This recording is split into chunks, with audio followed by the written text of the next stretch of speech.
Welcome, pain sippers. This is the Heartache Connoisseur coming to you from flyover country with another edition of the Heartache Connoisseur podcast. I am your host, Dr. Martin Carpenter, psychiatrist, Midwesterner, divorcee, engaged to be married, betrothed, pure as the driven snow, innocent as a dove. And I'd like to talk to you about divorce. And divorce is a mess. It's one of those things, I've been through one myself. I work with people that go through divorce. Many of my patients have been through them, and a good portion of what I work with people on is dealing with the trauma of relationships. And it's a big deal. And it's putting my kids through college, frankly. It's just one of those things that leaves people in such a wreck that they often need professional help to cope with. And, a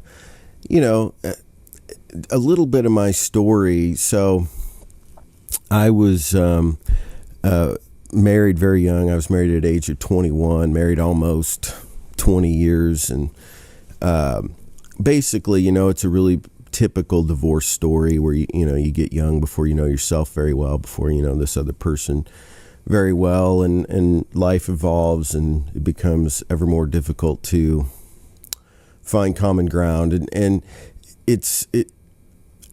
I'm going to tell you that I don't know the answer for people on this. I really don't. And that's something that when even in my own life, I just battled. I think we both battled a great deal with what the right thing was. And in the end, when you have two people that under any other circumstances are basically reasonable and loving as much as anybody else, suddenly come to loggerheads that can't be resolved. It can, to say the very least, it teaches you what you're capable of. It teaches you about your own darkness in ways that I've never been encountered. I mean, it's something that everybody needs to understand about themselves to become fully mature, and that is to fully understand what you're capable of. And divorce brings out the worst in everybody. It brings out your all of your abandonment fears, your sense of failure. It takes you from seeing yourself as a member of this class of married people who know how to do relationships right, and moves you into this class of divorced, pathetic, middle-aged, defunct people with baggage, damaged goods, if you will. That's what it does to your psyche. And I'm going to tell you, that's a good thing, because all of the ways that you have yourself built up as a do-gooder marriage person, a good portion of it's likely wrong about you. We do this identity thing. We build up, we have the pillars of our identity kind of in our mind mapped out. And for me, it was like, I'm a married Midwestern father of 3, church going, do the right thing, on and on. This list, we have these lists that we would use to describe ourselves. And then you take something off that list that's as big as, say, marriage. That's kind of a linchpin in how you see yourself. Then you got some work to do emotionally in putting your story back together again in a way that makes sense. And I'll harp on that over and over again because it's a major concept that people frequently don't understand. That so much of what keeps us stuck in any given situation is our ability to let go of our story about ourselves, or our unwillingness to really alter that or edit that story, given the facts. We either have to edit or skew the facts. about our situation to make it keep making sense. This never would have happened to me if it wasn't for them and their cheating and their drinking, and it's their fault.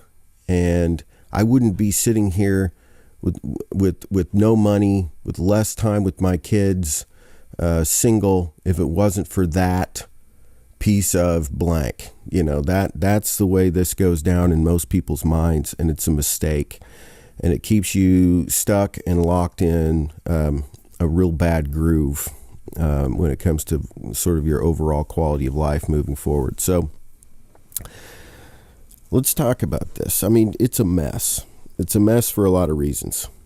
One, there's oftentimes a fantasy that if I divorce this person, I'm going to be free. Okay? Well, no, you're not. You just are going to change the legal nature of your relationship. You're still going to have a relationship with that person, especially if you have children.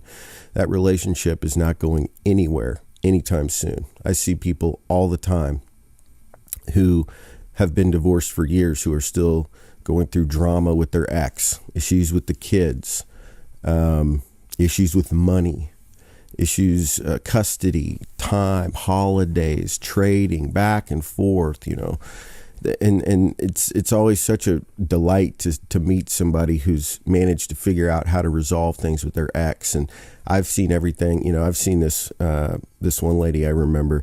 I mean, her and her ex still go to all of the same holidays and kids events, and basically their different sides of the family have remained intact in some ways that I've never seen before. It's really amazing to see that when people can kind of come to that place. I think it's a good thing. And then I've seen people who drop their kids off on the curb and don't look towards the house where she's at with her blinds pulled because she doesn't want to make eye contact with you either. And that's, that kind of thing, and hostile texting, and, people that have been divorced for years that are still commenting on each other's dating lives and love lives outside of, their marital relationship and all this. It's just, it goes on. And it speaks to the human penchant for drama. We love it. I always laugh, on these people that come in, it's like, I don't like drama. I'm like, really? Because if you say you don't like drama, that immediately makes me think you love drama. If you're even familiar with the concept of drama, that means you've been through a lot of it, and you feel the need to specify yourself as a person who doesn't like it. The mature, healthy person says, drama is what you make it. You can turn anything into drama if you want to. You can turn the toothpaste tube not being squeezed properly into drama if you want to, or the wrong kind of beans for the chili. I mean, you can entertain yourself in any number of ways. Drama is but one of them. Well, anyway, I mean, it's a mess because you stay in this relationship, it changes form. And now, granted, people that don't have kids don't live in the same city. I mean, there are people who get divorced, never see each other again. That's that. The finances are settled and all that. But for the vast majority of people, especially ones with kids, you have this ongoing relationship with them that you have to navigate. And ideally, you figure out how to do that. So I tell a lot of stories that make me sound like I do good things in my life, and I'm always hesitant to tell those stories because it is not the whole truth, all right? But there are occasionally moments in my life where I decide to do the right thing, and one of the things that I have done post-divorce that I think was a good call is that I've gone out of my way over and above societal expectations, and I've tried to really reconcile the best that I can with my ex-wife. We got together, she and myself and Shelly, my fiance, the soon to be stepmother, and we all three had a conversation, which basically was, hey, You know, we're all adults. Stuff happens. You know, and Shelly's been divorced too, so she understands all this. We're all adults. Stuff happens. We still have 3 children between us. And us 3 right here at this moment, we're the most important 3 adults in these kids' lives. And we would like some unity here. We would like the ability to call each other and not have it be awkward, yelling, screaming, fighting, blaming. If Junior needs something from his parents, needs them to work something out on his or her behalf, we want to be able to do that. It's really important to us that we take a look at our priorities here, and our priority is not to twist the knife in each other's back and continue to blame and try to be right about the past, which is becoming ever more distant as time goes on, you know, but to really just try to be a grown-up and treat each other with respect, please, thank you, be helpful, adjust schedules if we need to, tolerate 5 minutes of lateness without calling your lawyer. This is the kind of stuff people do. I mean, they get into such terrible ruts and manipulative, passive-aggressive games, and everybody's basically, you know, crying foul and tattling on each other to their respective attorneys all the time, to the tune of, you know, $250 an hour or something. You know, it's like, really? Is this how you want to spend your time and money? But we do it. I've done my version of it. So you gotta, and this is not something you do overnight, and this is perhaps something you work towards, and honestly, both parties have to be interested in some form of reconciliation, or it's never going to happen. You have to have 2 people who are willing to set aside some of their own hurt and do the best they can on behalf of the kids. So I strongly recommend that, if you can find that in you, to whatever degree is possible in your situation, because it will pay dividends in those kids' lives. It really will. If they know that mommy and daddy aren't at each other's throats, that there's peace behind the scenes with the droppings off and the going to the games, and someday maybe the weddings and the graduations from high school and college. I mean, you know, if you can get to you have a lot of hours you still need to log together as parents. You just do. How else is it a mess? I mean, it's a mess financially, of course. Prepare to take your lifestyle down a notch, both of you. Typically, unless there are shenanigans involved, basically here in Iowa at least, which is what's called a no-fault divorce state, it's pretty much a 50-50 deal.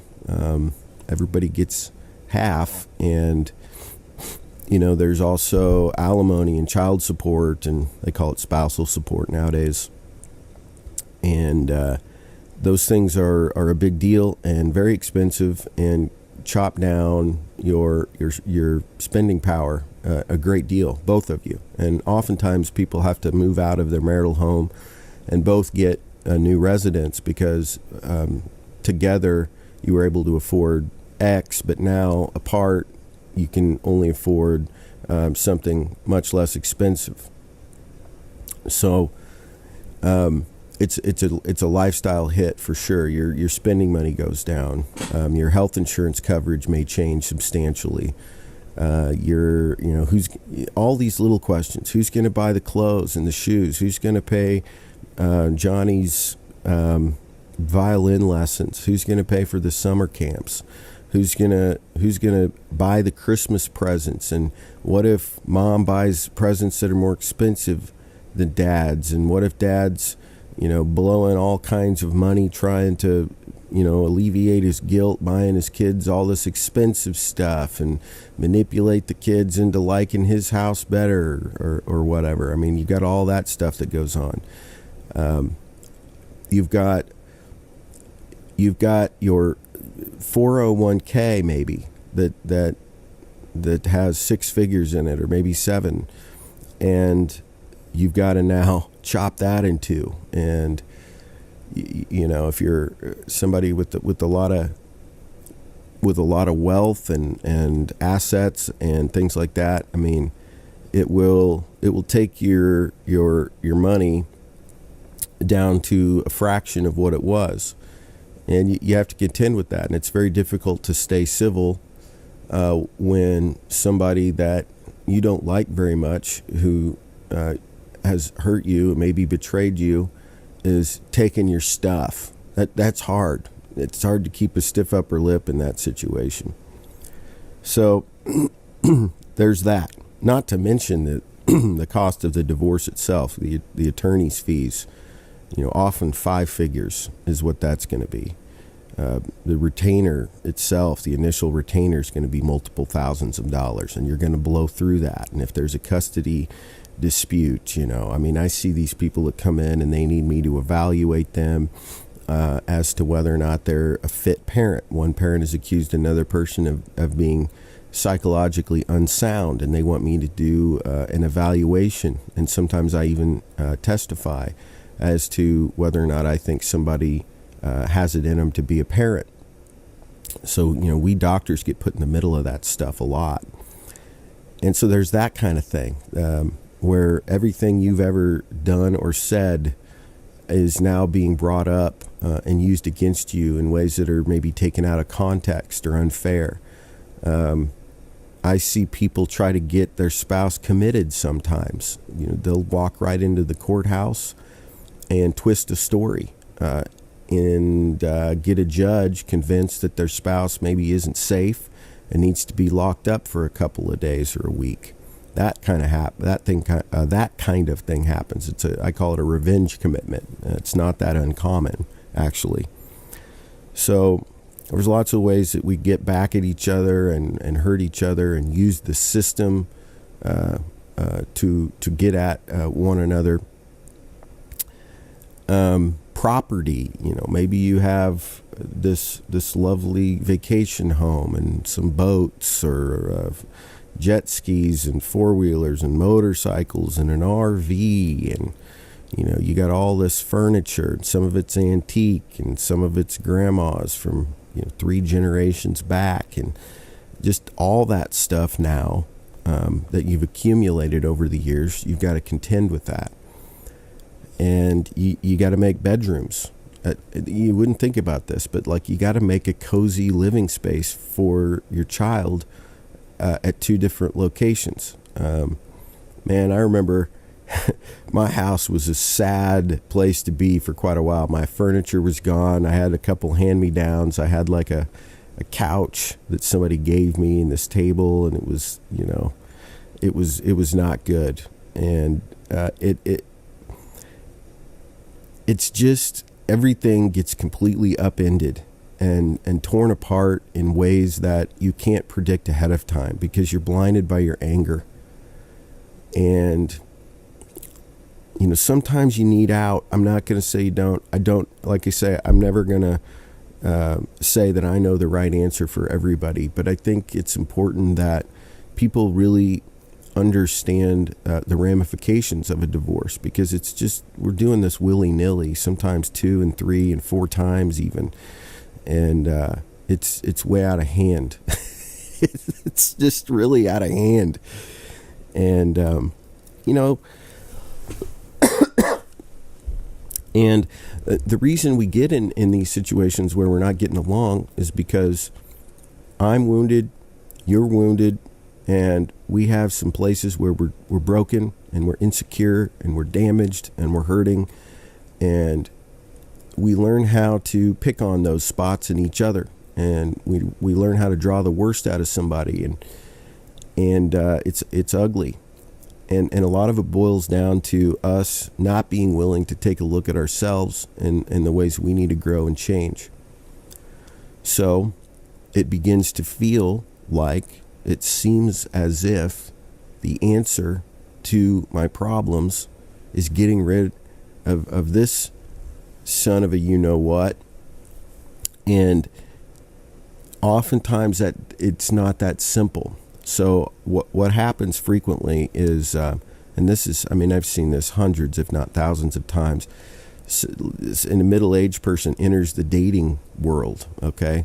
Now, suddenly, everybody in the dating pool is a trauma victim because they've all been through a divorce, and they've got kids, and they've been abandoned, and they're financially taxed, perhaps, and people aren't as young as they used to be. They get funny. They get desperate about thinking they're going to be alone forever, and they start making some really bad decisions out of a place of desperation. People lie to each other. I mean, this dating thing is crazy out there with the Tinder and all the apps and websites and all this. And most people who go into that scene are naive to it because perhaps they've been married long enough that the times have changed now, and you haven't dated, say, in 20 years, and you don't realize that when you're texting back and forth with a gentleman who seems very nice, he's texting with 25 other people on the side, and they're exchanging pictures of their genitalia, and you didn't know that was part of the rules now. And suddenly, some dude you've never met is flirting with you and implying that he would like pictures of your genitalia texted to him. I mean, this is how it is now. And people will say anything. I mean, and this is both sides are guilty of this. Everybody is putting their best foot forward in a way that's not totally honest at the beginning of these dating relationships. It takes a while to see everybody's baggage, and it's like people want the fun part of dating, and they don't want any of the hard part of relationships. And so they go out there and they want to go tailgate and go to the movies and go eat out, and they want the sex with no guilt and no strings attached, and they don't want to have to work through anything hard. And when it starts to feel hard, they cut and run. And before you know it, if you're not careful, you can get your heart broke 5 or 6 more times after your divorce before you finally either give up totally or maybe find somebody sane that wants to be with you in an honest way. But it is very difficult, I think, for the men. Suddenly, maybe you've felt very restrained, and you've had a lot of fantasies about being with other people, maybe, and you get out and there's a temptation, I think, for guys to go hog wild, especially, and start living this bachelor lifestyle. And I'm not even going to say that maybe there isn't a time period where some people need to do that to work through some stuff. I don't know, but that headspace there, if you're going to do that, my suggestion to the guys is to just admit that about yourself and be honest about that, and try not to drag any unsuspecting parties along with you through that ride. Just find people who are in it for the same reasons you are and party with them. Because there's a lot of single moms out there with kids and bills, and they're just trying to find a partner. And the last thing they need is to be somebody's sex toy for a week and a half and then tossed to the curb. That's just like insult to injury, you know what I mean? And then women, my gosh, you come out onto the dating scene and you haven't been out there forever, and suddenly guys your age are dating women that are 15 years younger than you. And you look in the mirror and you're like, oh man, Botox, boob job, Farrell's workout, P90X, kickboxing. I got to do all this. I got to get myself into shape to compete. I've got to tan. I've got to get some skimpier outfits. I've got to do all this stuff to get gussied up in ways that I stopped thinking about a decade and a half ago now. And the guys truly are dating. I mean, if you're a middle-aged guy, your dating range extends very wide. So, it's not uncommon for me to meet 50-year-olds who are dating 20-somethings. I'm not kidding. And women do this too to some degree, but I think for men it's a much wider range. I think, I'll meet the women who in my practice who are dating the middle-aged woman dating the man who's maybe 30 and never been married and just having a good time. And they do some of that too, but the men really take that to an extreme sometimes. And so it's like you get out and you're thrown into this shark tank, and the rules have all changed, and there's blood in the water, and you're just a little fishy there with not a lot of defenses necessarily, and you don't know what's going on, and you can become jaded too. And that's the other thing, is if you kind of participate in this fully, you can really work up some hatred of the opposite sex, because you're already hurt from your divorce, and that's what drives a lot of this stuff too, is people come out of these marriages, and before they're even divorced, they're dating. I mean, I did some of that, I'll confess, and I'm not saying that's necessarily a bad idea if you really feel like you have that in you, but a lot of people take very little time to reflect on what just happened and do the work they need to do in therapy and otherwise, to get to a place where they can approach dating with some modicum of sanity. So that's a very common thing that I see as well. And then there's alcohol. My goodness. I mean, suddenly you're staying in every Friday and Saturday, or you were, let's say, doing family nights and Friday and Saturday and ordering pizza and, that kind of thing with the kids. And now you're out all the time, and booze is flowing everywhere, and you're disinhibited, and you're making decisions you wouldn't otherwise make because you're liquored up. And both sexes, I see this a fair amount, and oftentimes in middle-aged relationships, that's when a lot of the fights happen and the cheating happens and stuff like that. It's the bar party culture. Again, people go out and have a good time, but I'm just saying, if you trace back, if you look back at your relationship, and every single time you're in a fight, excuse me, my alarm's going off here, it must be time to shut up. Every single time you're in a fight, it's because you're drunk, and he looks at you cross-eyed and you feel threatened and scream bloody murder, or she says something that makes you feel just the tiniest bit trapped and is looking for some level of commitment out of you, or whatever it is. That's the kind of thing that really sends people through the moon, to the moon, through the roof. So you're handcuffed to each other when you get married, and for good reason, because you got to solve your problems. You do. You got to get in there and dig, and it's hard, and you got to solve your problems, because when you do ultimately find another person and you begin to have the same problems, which you will if you haven't addressed them in your own self, you'll look in the mirror and you'll say, well, gosh, the only variable in this equation that hasn't changed is me. Why am I having all the same feelings and all the same conflicts that I had with this last person? Now I have to admit, perhaps, that I've got some things to work on, that it's been some of my emotional damage that's been at the root of some of these problems that I thought were all the other person's fault.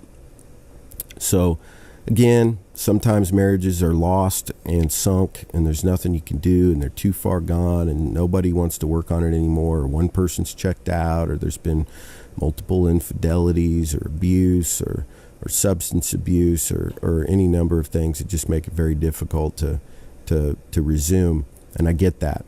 But I think for people who are kind of just sort of fighting and at loggerheads and coming up against their own emotional baggage, I think you got to think twice. I think you got to think about doing some counseling, taking a look at yourself and reflecting and doing the emotional work to perhaps get your relationship back on track, because you will find your wounds haunting you in the future, either in dating or in your next long-term relationship. So it's either now or later, and I guarantee you the next person, you're pretty much going to find somebody just about like the one you just had, because people tend to attract people that are roughly at the same emotional health level that they are. And so you're gonna keep ending up with people who have approximately the same amount of baggage. You know, their bag, they might have, this one has some Louis Vuitton. This one has a backpack that they take on their hiking trips.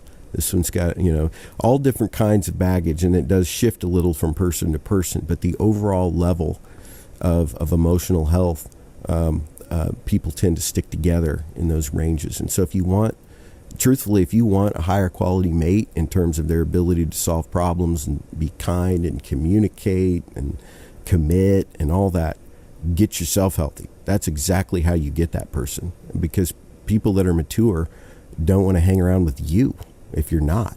They see you as trouble. So keep that in mind. But go out there and make mistakes. That's what teaches us.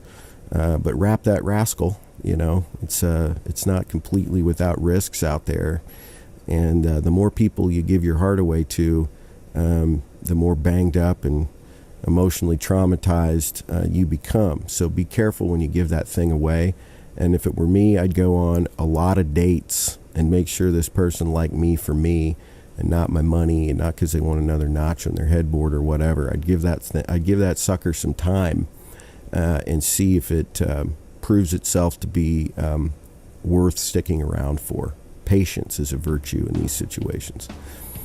And thank you for listening. This has been the Heartache Connoisseur. This is a pleasure for me to get to speak to you, and I hope it's helpful. If it is, share this thing. Share it with your friends and neighbors and coworkers, and subscribe to my YouTube channel and my podcast and all that, and help get this thing out there. We're trying to do something that makes humanity a little healthier, the best that we can. So go to our website, leave some comments, go to the YouTube channel, leave some comments, Facebook page, whatever. And thanks for listening. Have a great day.